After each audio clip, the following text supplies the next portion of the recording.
Sino ang dahilan? Nag-hire ka na naman tapos umalis na naman? Paulit-ulit, mag-training ka, magtiyaga ka, tapos biglang resign? Naku, nakakapagod, di ba? Anak, let me ask you 3 things. The last time na nag-hire ka, may plano ka ba for their first week? Nung first day nila, may nag-assist ba sa kanila? O sinabi mo lang na dyan ka muna, observe ka lang? At nung umalis sila, sinisi mo ba agad sila at sinabing hindi kasi siya masipag? Without thinking, baka naman ikaw ang may problema. Masakit pakinggan, I know. I've been there too and I've seen it happen hundreds of times. Business owners hire, they expect the new person to get it, pero nobody showed them what it means. You see, nobody guided them, nobody made them feel that they belong. And then when they leave after a few weeks, the owner says, wala talagang magandang tao ngayon. Pero anak, ang totoo, most new hires don't quit because of the job. They quit because of what happened or what did not happen in the first 7 days. Hindi nila kasalanan. They walked into a business with no plan for them. And that plan, that was your responsibility. You set them up to fail without even realizing it. Kaya today, let me share 5 truths about why new hires leave early. So you can see what you might be missing. Kaya pag-usapan natin ha. Truth number 1. Walang sumuporta sa unang araw. Does your new hire walk into chaos on day 1? Baka ikaw rin, ganito, tulad ko dati. There's a business owner na tawagin natin siyang si Joyce na meron siyang optical shop. Si Joyce hired a new sales assistant. She was excited. Finally, meron ng somebody who can help her. Pero on the new hire's first day, Joyce was out meeting a supplier. Nobody in the shop knew that the new person was starting. Walang nag-welcome, walang nag-orient. The staff looked at the new hire and said, "Si ma'am po ang bahala sa iyo. Wala siya ngayon." So the new hire sat in the corner for hours. She watched the staff work. Nobody talked to her, nobody gave her anything to do. Tapos the next day, Joyce came in and said, "Hey, start ka na. Observe mo muna si ate dyan." No clear instructions kung anong i-observe. No goals for the week. No explanation of how things work. By the 3rd day, yung bagong hire was really confused. And by the 5th day, she felt invisible. So by the end of the 2nd week, wala na. Nag-resign na siya. And Joyce was very frustrated. Ang bilis naman niyang sumuko, sabi ni Joyce. Pero anak, think about it. If you walked into a new place and nobody welcomed you, nobody guided you, nobody told you what to do, would you stay? Ito yung lesson. A new hire's first day tells them everything about how much you value them.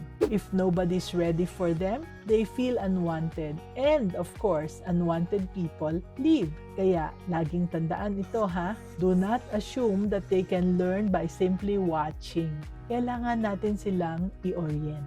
Truth number 2, wala silang matakbuhan. Does your new hire know who to go to when they are confused? Nakaka-relate ka ba? Kasi ganito rin ang nangyari kay Ann. Meron siyang mini-mart at nag-hire siya ng bagong cashier. Tinrain niya yung bagong cashier for half a day. Pinakita niya kung paano gamitin yung POS system. Binigyan niya siya ng quick walkthrough of mga products. Then, sabi niya, okay na yan, kaya mo na yan.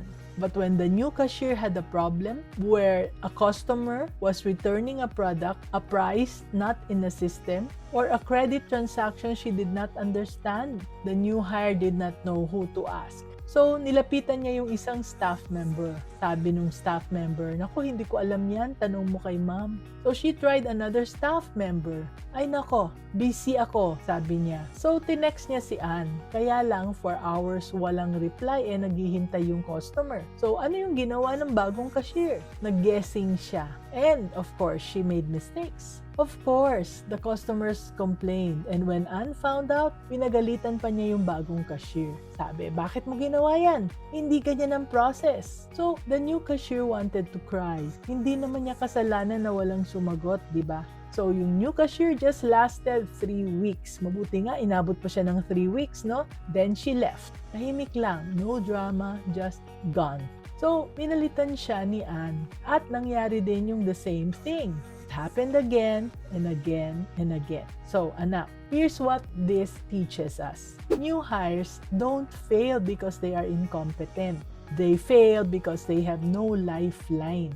When someone new does not know who to turn to, bawat isang maliit na problema ay nagiging reason para mag-quit. And so, always keep in mind, if walang sasalo sa kanila, walang magtatagal sa kanila. Truth number 3, puro mali ang nakikita. If your new hire is hearing more corrections than encouragement, what's happening? If this sounds familiar, hindi ka nag-iisa. There's a business owner na tawagin nating Jason. Now, meron siyang bakery na may 2 branches, a former OFW from Europe. So, si Jason came home with high standards. Nag-hire siya ng bagong baker's assistant. Batang-bata, eager, and willing to learn. Si Jason naman ay hands-on during the first week. So, he stood behind the new hire, watching every move. Hindi ganyan ang paghahalo. Ang dami mong nilagay. Maling temperature yan. Bakit ang bagal mo? Every hour, another correction. And Jason thought he was teaching. Pero ang dating sa new hire, wala na siyang ginawang tama. Kaya by the 3rd day, the new hire was afraid to move.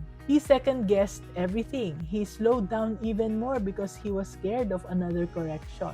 Lalo na naging frustrated si Jason at sabi niya, bakit ka nagtatagal? Simple lang naman yan. The new hire lasted 8 days. He did not even finish 2 weeks. He just stopped showing up. Hindi na niya kinolect yung sahod niya.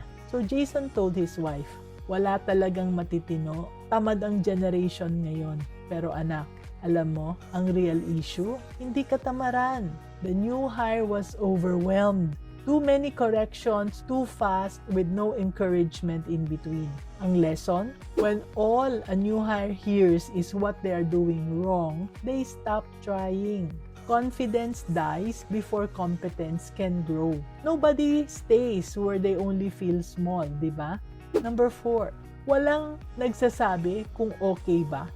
Does your new hire know if they're doing okay or failing? I've talked to many people about this, and recently, there's a couple, si May at saka si Arvin. They run a pest control service. They hired a new field technician at tinuruan nila yung technician ng basics. They sent him out with a senior team member for 3 days and then sabi nila, okay, solo ka na. The new hire worked hard. He arrived early, he followed the steps he was taught, he was polite to clients, and he did his reports. Okay naman. But for 3 weeks, nobody told him anything. No feedback, no check-in, no, you're doing well. Or, you need to improve here. Wala. Tahimik. So, the new hire started wondering, okay kaya ang performance ko? Nagagalit ba sila? Matatanggal ba ako? He asked May once, no? Sabi niya, Ma'am, okay po ba yung ginagawa ko? Sabi ni May, kung may problema, sasabihin naman namin. Tapos May walked away. That's it. That was the only feedback he got. So after 1 month, the new hire found another job. Sinabi niya sa kaibigan niya, hindi ko alam kung gusto nila ako doon o hindi. Parang invisible ako. So May and Arvin were confused. Mabait naman yun, bakit umalis? Anak, ang lesson ay ito. Silence is not reassurance. When you say nothing, new hires assume the worst. They don't know if they are succeeding or failing. So they feel lost. And lost people, they leave.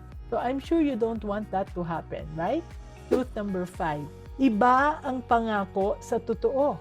Did you promise something during the interview that never came true? If you've ever felt stuck like this, there's a couple who felt the same way. Si Owen tsaka si Lori. They run an event equipment rental business and they were hiring a logistics coordinator. During the interview, they painted a bright picture. We will train you properly. May sistema kami dito. You will grow here. In 6 months, you can even be leading a team. So the applicant was sold. He accepted the job. Pero on day 1, there was no training plan. The system was a messy group chat and a whiteboard full of scribbles. And leading a team, Owen and Lori had not even organized their current staff properly. So the new hire quickly saw the gap between what was promised and what was real. Lapad ng gap, di ba? Ang sabi may training pero ang nangyari, observe ka lang muna. Ang sabi may system pero ang totoo, lahat naguguluhan. Ang sabi may growth pero wala namang structure para lumago. So by the second week, the new hire was disappointed. Not because the job was hard, but because he felt misled. By the end of the month, pagkasahod lang, he resigned. Owen was upset. Sabi niya, we invested time in him. And Lori sighed, nako, maybe hindi lang siguro siya committed. Pero anak, he was committed to what was promised. And when the promise did not match the reality, his trust broke. Kaya ito yung lesson. The new hire believed you.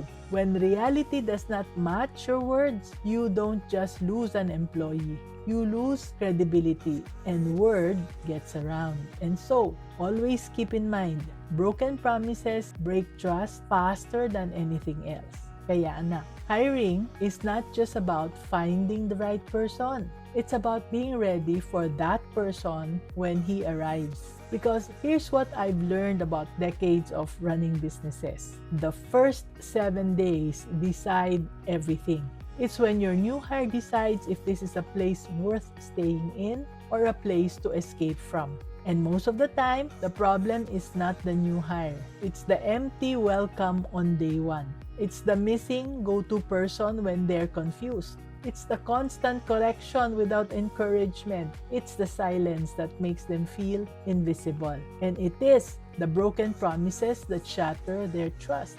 If you are losing people early, anak, look at what happens in their first week. Nandoon ang sagot. You don't need to be perfect, but you need to be prepared. And you need to show your new hire from day one that they matter. So, tell me in the comments, anak, has this happened to you? Nag-hire ka tapos nawala agad? What do you think went wrong? Always remember, be business-minded, Pinoy.